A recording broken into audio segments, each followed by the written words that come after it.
alegres por terem sido humilhados, né? Atos 5, vamos ler aí por que os discípulos foram humilhados e, mais interessante de tudo, né? Porque que eles ficaram alegres de terem sido humilhados, tá bom? Então vamos lá. Atos capítulo 5, vamos ler aqui a partir do versículo 17 de Atos capítulo 5, tá? Só um minuto, vamos aqui, pronto. Deixa eu mudar a tela para que a gente possa acompanhar a leitura, né? Vamos lá.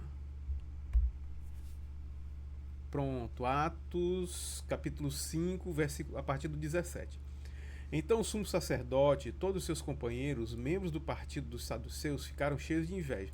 Cheios de inveja por quê? Porque Pedro e os discípulos estavam realizando maravilhas, né? Sinais e maravilhas, curando e tudo. E eles, por isso, né, no versículo 18, por isso mandaram prender os apóstolos, colocando-os numa prisão pública.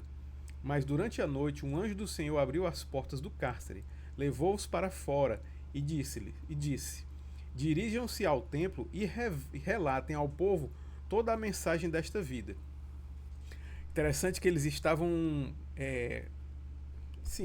falando da mensagem, né, explicando a mensagem de Jesus.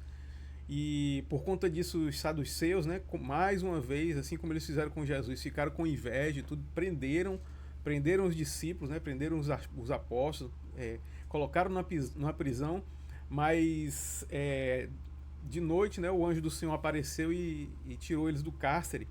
E ainda disse: voltem ao templo, dirijam-se ao templo e continuem a mensagem, continuem falando. Aí no 21. Ao amanhecer, eles entraram no pátio do templo, como havia sido instruídos, e começaram a ensinar o povo. Quando chegaram, o sumo sacerdote e os seus companheiros convocaram o sinédrio, toda a assembléia dos líderes religiosos de Israel, e mandaram buscar os apóstolos na prisão. Então, assim, eles imaginavam, né, o sinédrio imaginava que eles ainda estavam na prisão, né? Aí no 21, no 22. Todavia, ao chegarem à prisão, os guardas não os encontraram ali. Então voltaram e relataram: encontramos a prisão trancada com toda a segurança, com os guardas diante das portas, mas quando as abrimos não havia ninguém. Diante desse relato, o capitão da guarda do templo e os chefes dos sacerdotes ficaram perplexos, imaginando o que teria acontecido. Nesse momento chegou alguém e disse: homens que os senhores puseram na prisão, os homens que os senhores puseram na prisão estão no pátio do templo ensinando o povo. Ou seja, o guarda, né, o capitão da guarda, eles ficaram assim perplexos porque eles tinham deixado o Pedro, lá os discípulos presos. E aqui no 26, então indo para lá os guardas, o capitão os trouxe os apóstolos, mas sem uso de força, pois temiam que o povo os apedrejasse. Então eles pegaram, foram lá no templo e trouxeram os apóstolos de volta, né? E aí, tendo levado os apóstolos, apresentaram-nos ao sinédrio para serem interrogados pelo sumo sacerdote, que lhes disse: demos ordens expressas a vocês para que não ensinassem nesse nome, no nome de Jesus. Todavia vocês encheram Jerusalém com sua doutrina e nos querem tornar culpados do sangue desse homem. Pedro e os outros apóstolos responderam: é preciso obedecer antes a Deus do que aos homens. Então Pedro explicou: olha, a gente tem que obedecer a Deus e não a vocês que estão querendo prender e ficar calando a boca da gente, né? O Deus dos nossos antepassados ressuscitou Jesus, a quem os senhores mataram, suspendendo num madeiro. Deus o exaltou, colocando-o à sua direita como príncipe e salvador, para dar a Israel arrependimento e perdão de pecados. Nós somos testemunhas dessas coisas, bem como o Espírito Santo, que Deus concedeu aos que lhe obedecem. Ouvindo isso, eles ficaram furiosos e queriam matá-los. Mas um fariseu, chamado Gamaliel, mestre da lei, respeitado por todo o povo, levantou-se no sinédrio e pediu que os homens fossem retirados por um momento. Então lhes disse: israelitas, considerem cuidadosamente o que pretendem fazer a esses homens. Olha só, o que Gamaliel, né, um fariseu, ele sugere, né, para o sinédrio lá. Há algum tempo apareceu Teudas, reivindicando ser alguém, e cerca de 400 homens se juntaram a ele. Ele foi morto e todos os seus seguidores se dispersaram e acabaram em nada. Depois dele, nos dias do recenseamento, apareceu Judas, o Galileu, que liderou um grupo em rebelião. Ele também foi morto e todos os seus seguidores foram dispersos. Portanto, nesse caso, eu os aconselho, deixem esses homens em paz e soltem-nos. Se o propósito ou atividade deles for de origem humana, fracassará.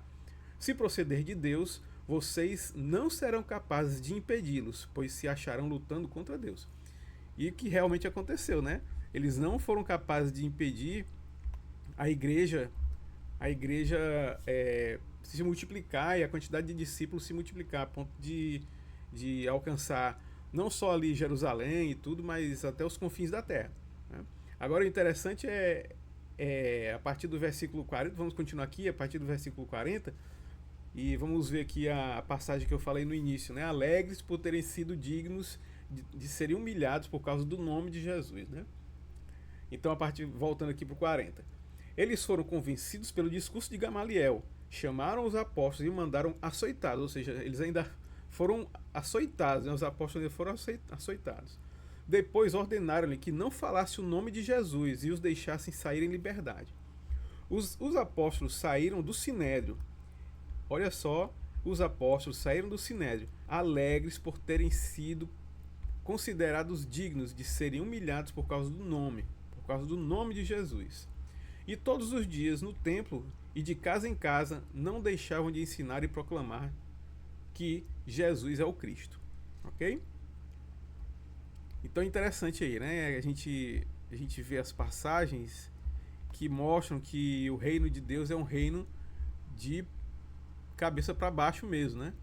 Como é que os apóstolos, né, eles acabaram se alegrando pelo fato de terem sido açoitados, né? Eles foram açoitados, levaram lá uma pisa, né? Porque não era para estar falando do nome de Jesus, mas eles insistiam. O sinédrio ficou realmente revoltado, né? Ficou com raiva, assim como ficou com Jesus.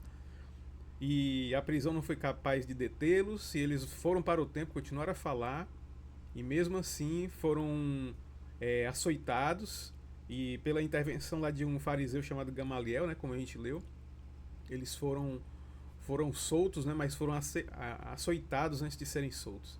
Mas eles se alegravam, né? Eles se alegravam por terem sido humilhados, né? Ok? Então é isso, pessoal. Pelo vídeo de hoje é só. Mais uma vez eu peço aí que vocês se inscrevam, apertem o sininho, compartilhem, comentem e vamos continuar aí os nossos estudos a partir de Atos 6 em diante, tá bom? Pois mais uma vez um abraço e fiquem com Deus. Até o próximo vídeo.